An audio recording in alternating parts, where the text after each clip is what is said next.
still found a way to get to the final and give us an opportunity of something pretty special. Matt. Ange, before the last final in Europe, the Champions League final in 2019, the Spurs players were walking on hot coals and breaking arrows against their throat as part of the preparation. What are your plans? Any We've time got for enough anything injuries, like that? mate. We've got enough injuries. I'm putting them in cotton wool for the next 10 days. Anything seriously with the way things have gone with us this year, any extracurricular activities are going to be at a minimum. I don't know if you were watching training today. We had Reggie tackle Brennan, and they were on the same team. So, goes to show how we're going. Can you, while we're on that sort of thing, check up on Sonny and how you see this for him, and also with the sort of emotional factor that he's been here for a long time and not won anything. Yeah, look, he's firstly from a physical standpoint, he's good. I think it was important he got some minutes yesterday. He needed them more for himself psychologically than anything else, and. He had a good session today. He was never going to do the whole session because he played yesterday, and he feels good. So, we've still got sort of 8 or 9 days to go, and a game on Friday where we can build him up. And great to have him available. Like you said, he's been a big catalyst this year and a big driver of. He understands probably better than most what a trophy would mean for this football club and for him personally, because he's had an unbelievable career here in which he's done just about everything, but the key bit, that silverware that every player craves for, he knows how important it is for the club, but also for how significant it'll be for him personally. So, the fact that he's back and available is good. Ali. We were there for that moment with Reggie and Brendan. Are you kind of watching kind of training now with that kind of half wince? I mean, how do you kind of... I mean, it's just, like I said, it's just... it seems to be how our season's gone, and you don't want to you want to protect the integrity of training, and we've got to train at a certain level, but they're the quirks of things that happen. Thankfully, nothing too serious, and you just got to hope and pray that the football gods have run out of sort of challenges to throw to us this year. Football gods, Decky, how's he looking? Yeah, we'll see. He was a bit sore this morning with his knee, but like I said, it looks like a knock at this stage. But we're going to let it settle for sort of 24 hours and then assess it. But the initial thing was it's more of a knock than anything more significant. Ange, I asked you this last night, but to expand on it, how big a player does Kulusevski feel, given the absence of Maddison and Bergvall, just in terms of providing that creativity in the field? Yeah, look, like I said, Daniel, we've obviously lost Madders and Bergvall in the last 2 weeks, so it's just, and yesterday I only had 3 players that were supposed to, going to back up, and they're all going to play 45 minutes, and sod's law, it's one of those that gets injured, and look, he is important, but where we are right now, they're all important, obviously, and the thing with Decky was that. He obviously missed a fair bit of football, but I could just sense he was sort of getting back into the groove of things. I thought there's some real promising signs. At Bodo, we had to do a really disciplined job for us in terms of defensively, but he started to show some of that attacking creativity. And I thought he started the game really well yesterday. So I thought our first 10 minutes were actually okay, and then he gets injured. So he's pretty important to us in the context of kind of where the squad is at the moment. So fingers crossed he's okay. And you've talked about kind of twin realities or sort of parallel challenges, and there does seem to be a kind of different approach in Europe, particularly for these away games, than you're taking in the Premier League. Can you talk about that and kind of why the approach has felt so different in Buda and in Frankfurt to say how it felt against Palace yesterday? Well, I mean, some of it's just personnel and it's. You kind of, when you're putting teams together, it's a sum of all the parts that make it sort of effective. And when you make so many changes, it invariably becomes disjointed, and you're not able to play with the same sort of fluency and rhythm. So, if you look at our sort of back four in Europe, along with Vic, the reason I think that it works so well is that they all complement each other. They all sort of fit the pieces. You know, we've got the speed, we've got the power, we've got the technical ability, we've got the calmness we need. So it kind of all fits together, and that's why I think we look so effective. Same sort of with our front three and midfield. So you're kind of always looking. Whereas when you just, you know, you're putting 11 players on the park who are all very good and capable, but there are elements of that go missing where, you know, they don't sort of complement each other when they're out there. So that doesn't allow you to play in the same manner and doesn't allow you to look as fluent. But again, you know, that's the situation we've been in. You know, yesterday was, you know, didn't really reach the levels in any of our football, whether it was our press or with the ball. And I think it was, you know, the effect of the changes we made. I also think it was a big emotional night for the whole group on Thursday night, and we got back obviously late Friday morning. We didn't train Friday, which we usually do. So the preparation was limited and all those kind of things. They're not excuses, but they're reasons why maybe the lads didn't perform at the levels we wanted them to. Angelina. Hi, Ange. A lot of your style and system, it's based around the players really believing in the process and the tactics. How easy or hard has it been to keep everyone believing the way that they play through this season? I guess, I mean, that's what I spoke about sort of after the game, is that I think I've said all along, as a manager, I guess that's a key to everything you do, you know, just how much belief the people, not just the players and the staff, have around you. Now, when things are going well that kind of takes care of itself, you know, but fair to say we haven't, you know, sort of had smooth waters this year where there was the opportunity for players to question and sort of maybe lose a bit of faith or belief in kind of what I was doing and what I wanted us to do. But I just never sensed that. I really felt the players, you know, even the most difficult of times, still embrace the fact that, you know, if we continue down this road, we could still achieve something. And so easy in the respects of, there was never any point where I felt, geez, I've got to sort of address this at any point. But also testament to I guess, the group of players and the staff, because they're just as important, that at no time when there was an easy option to waver on what we're doing, did I sense that was it. And we wouldn't have got to the final if that was the case, I don't think. I think, you know, even during Europe, we had some real challenges with players missing, and you know, they still found a way to overcome those things. And I think when we got to the knockout stages, sort of from probably the Alkmaar away game wasn't great, but from Alkmaar home, those last 5 games, they've really sort of said, okay, well, everything we've worked for has been for this purpose, and been really clear on what we need to do. And you've spoken about the emotional side of this, you know, Europa League final. There was a moment earlier in the season when you did talk about trophies and it went viral, it got taken out of context in ways. But for you, how important is winning this trophy? Well, for me personally, well, you know, great. It's another trophy I can sort of reminisce in my old age about, but more importantly, what it means for the club. I think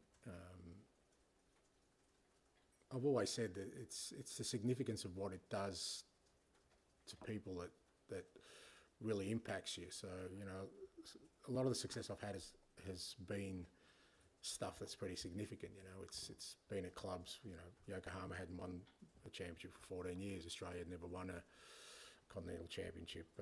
Brisbane had never won one. South Melbourne, my first job, we hadn't won one in 7 years. You know, Celtic was 1 year. Trust me, that's a long time in Scotland. But they had to wrestle back, you know, the dominance that they had for so long. So they all, it's the significance of them that because you know what it does to the club and to the people. And when you look at the historical backdrop of this club and what it's sort of been on for the last, you know, 20 odd years, I feel like it could be a turning point in terms of the way the club is perceived, but also more how it perceives itself, which is, I think, the biggest thing. Because until you do that, irrespective of what else you accomplish, people are always going to say, well, you haven't won anything. And in our game, and in life in general, I guess that's the things that matter most when people sort of assess, where you're at.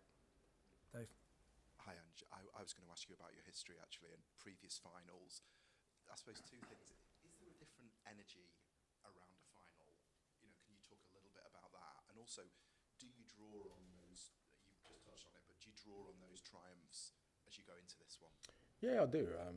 And they are different. They're kind of standalone events. There's nothing like them. Every experience I've had, you kind of walk into it knowing that it's going to be different to any other game you're going to play.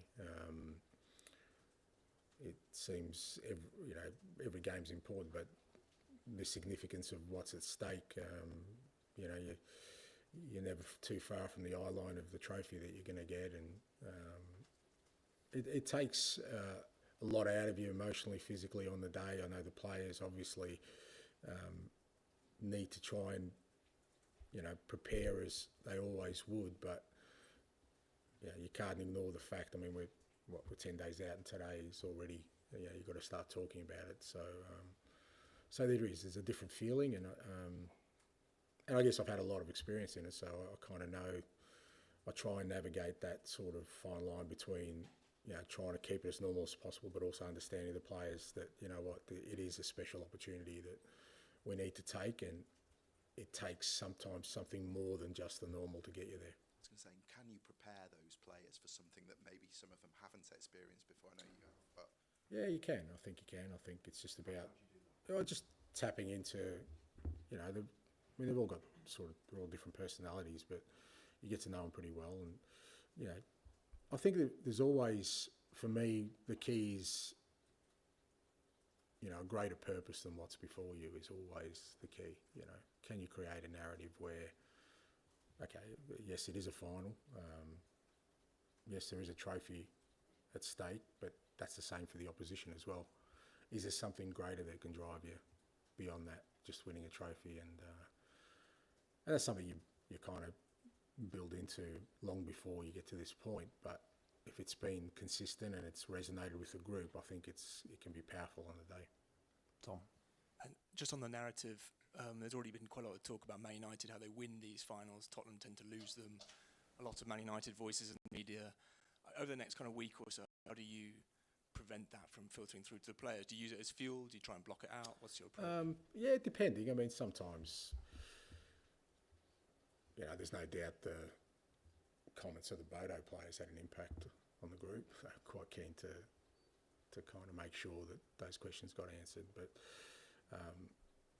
But again, I guess that's the hurdle this club has to overcome, because it'll always be there. Until you actually do it, then you're fair game for people to say, well, you've always kind of fluffed it on the big stage. So irrespective of what the opposition say or what anyone else says, what you've got to try and do is break that cycle, and whatever motivation you need to do that, you tap into. So there may be things we do tap into, but as I said before, I think to really to do something as significant as we want to do, I think there's got to be a higher purpose than just shutting people's mouth up. I think that's okay. That'll happen anyway. I think it's more about can you make an impact? I often say to the players, at the end of your careers, what you want to do is be able to go back to the clubs you served and know you've made an impact, and the photos I see up on the walls at the stadium are all of, Bill Nicholson, the '84 winning team. Fair to say a lot of them are in black and white. So can we get this group up on that wall? Can I just ask about the Son decision? For you, is it very much a black and white, he's fit enough or he's ready? Or is there some sort of emotional pull there as well, what he represents to the club, his service over the years, what he means to the team? No, I think it comes down to, get him ready to play and then make the decisions from there. It's got nothing more than that. It's got to be about, like I said, the one thing I do know about finals is there are always moments and there are always players who can change it, but it's going to take a collective effort. It's what we do as a team. It's going to be much more important than individuals on the day. George. Hi, and you mentioned 84 team. I mean, they had loads of injuries. They struggled in the league, and they missed Glenn Hoddle for the semi-finals and finals. So many parallels. Have you kind of spoke to the squad about that team, and I guess how much did you know of that team, but before kind of coming to the club? No, I think from when I arrived, I've spoken a lot about the history of the club and what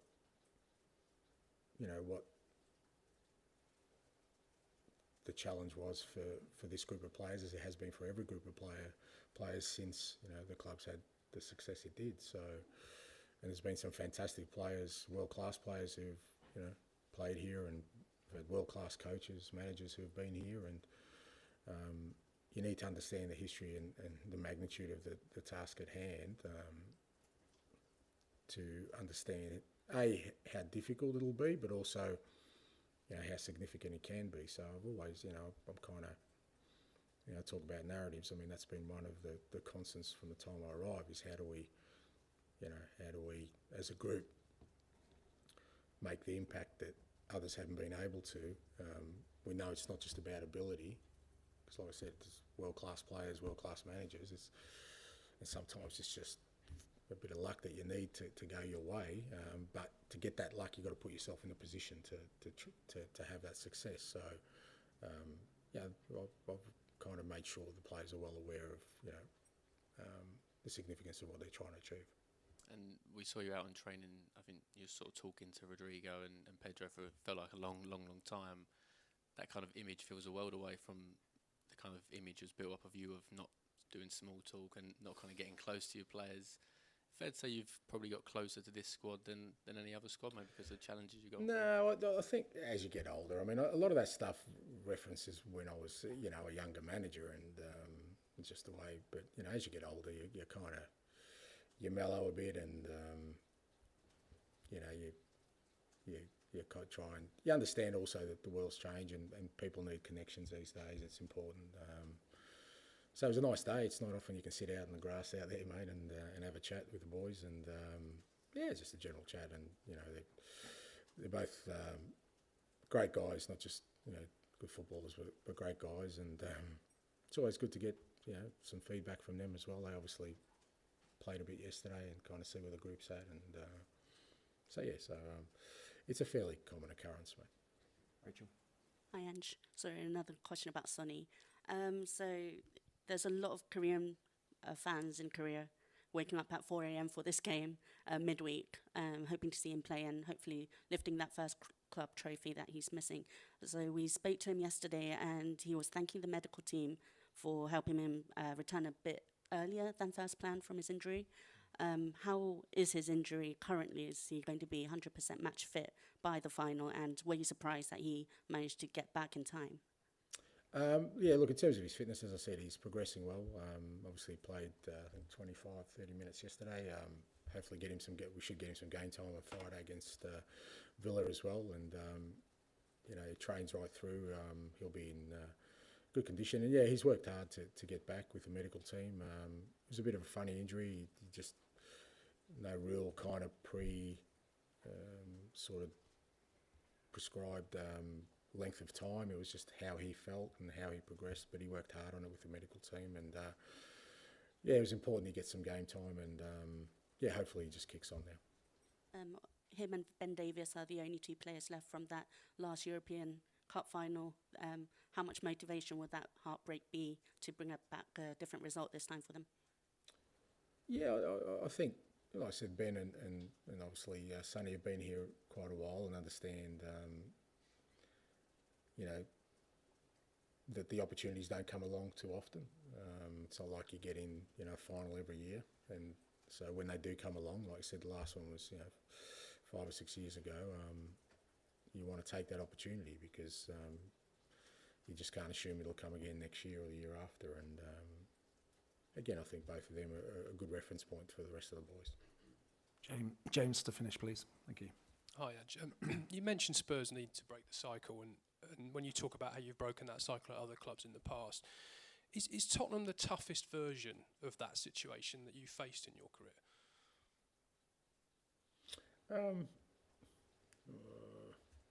It's hard to say. I mean, I guess the challenges of this year have made it feel like it's harder for sure. Because, like I said, stuff that's happened this year that never happened before in my career around sort of just events that are out of your control. So, and I think obviously the attention that the league gets, and obviously the attention that the club gets, make it feel like it's it's more of a push to get it to where you want to, for sure. Maybe some of the other clubs and the circumstances, there was less kind of, not resistance, but less sort of less barriers to overcome. Seems like here there's a lot. So and like I said, it's, you just have to look at where the club's been for the last 20 odd years. It's not because of the lack of players, quality players, or managers. They've all been through here, so you realise that. But I realised that when I took the role. It's not going to be an easy, not an easy, but it's going to be a massive challenge. But we've given ourselves an opportunity, and I think now the key bit is to try and take that opportunity. So you feel it is primarily been a psychological thing, do you think, for Spurs? Some of it, not all of it, because you can't dismiss the fact that I've also had to change pretty much everything at the club in terms of playing style, in terms of the squad. It's not like I took over a team that finished third. It was constantly in that, echelon. I mean, the year before I took over, we were 8th. We weren't even in Europe. Didn't even qualify for Europe. So it wasn't like, so it's not just been a, kind of, okay, this is the final bit. I've had to do a whole lot of other things. We've done a lot of heavy lifting in this last, 2 years. We've signed a lot of young players with the right kind of thinking in the future.